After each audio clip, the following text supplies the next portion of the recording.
मुझे चाहिए, हम यतीम नहीं होंगे। ईरान सुप्रीम लीडर खमेनी की मौत का दुख केवल मुसलमानों को नहीं, आपको भी होना चाहिए। अगर ऐसा मैं कहूँ तो आप भले मेरी गर्दन पर तलवार लटका दे, लेकिन इसका कारण सुनकर जरूर जाइए कि आखिर यह बात क्या है। तो चलिए बताते हैं। नमस्कार, मैं हूँ श्रुति जैन और आप देख रहे हैं बतंगड़ न्यूज चैनल, जहां देश अभी इस बात पर गौर कर रहा है कि ईरान और दुबई में क्या हो रहा है। वहीं इस युद्ध की तपिश अब भारतीय सीमाओं को पार कर हमारे बाजारों और घरों तक पहुंच चुकी है, यानी हमारे जेबों पर आन पड़ी है। ईरान और इजराइल के बीच बढ़ता तनाव महज दो देशों की जंग नहीं है, बल्कि यह ग्लोबल इकोनॉमी के लिए एक अलार्म बेल है, जो आप और हमें दोनों को समझना बेहद जरूरी है। सबसे पहले समझिए कि ईरान हमारे लिए इतना जरूरी क्यों है। भारत और ईरान के संबंध दशकों पुराने और रणनीतिक हैं। इमरजेंसी में जब भी हमें तेल की कमी हुई है, दुनिया में तेल की कमी पड़ती है, तो ईरान वो मुल्क रहा है जिसने भारत को क्रेडिट और बेहतर शर्तों पर तेल देकर हमारी मदद की। अगर आज ईरान युद्ध में उलझता है तो भारत की इमरजेंसी सिक्योरिटी पर सीधा खतरा मंडराएगा, जो हमारे लिए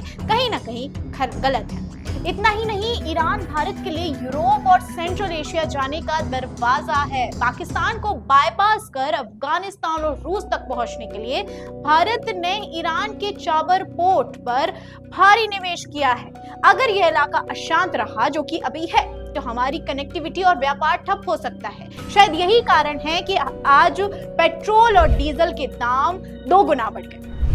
अब सवाल है कि आपकी जेब पर इसका क्या असर है। तेल की कीमतें, दुनिया का 20% कच्चा तेल स्टेट ऑफ हार्मुज से गुजरता है, जो ईरान के पास है। युद्ध की आहट से सप्लाई रुकने का डर है, जो कि रुक चुका है, इसलिए कच्चा तेल महंगा हो रहा है और भारत में पेट्रोल डीजल के दाम बढ़ने की पूरी आशंका है। यहाँ तक कि 10 से 20 रुपए बढ़ भी चुका है। जब भी दुनिया में युद्ध का डर होता है तो निवेशक शेयर बाजार से पैसा निकालकर सोने में लगाने लगते हैं। शायद इसलिए आज 30,000 रुपया सोने की लागत बढ़ गई। यही वजह है कि गोल्ड रिकॉर्ड हाई पर पहुंच गया है। फ्लाइट पर असर हो रहा है। ईरान का एयर स्पेस बंद होने से एयर इंडिया समेत कई कंपनियों को लंबे रूट्स लेने पड़ रहे हैं, जिससे फ्लाइट्स कैंसिल हो रही हैं और किराया आसमान छू रहा है। जहां हम तुम सोचते हैं कि हम कम पैसों में बड़ी दुनिया घूम लेंगे, लेकिन वो भी शायद नहीं हो सकता। रुपया पहले ही कमजोर था और अब वो वापस से कमजोर हो रहा है। भारत के लिए चुनौतियां यह है कि दोस्त ईरान और रणनीतिक पार्टनर इजराइल के बीच संतुलन कैसे बनाए, क्योंकि यहाँ एक गलत कदम हमारी अर्थव्यवस्था को सालों पीछे ढकेल सकता है।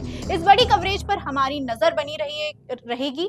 देखते रहिए बतंगड़ न्यूज। अब देखते हैं कि पीएमओ की जो हर पल खबर रखी जा रही है, देश के लिए, भारत के निवेश के लिए इससे क्या फायदे ला सकती है। धन्यवाद।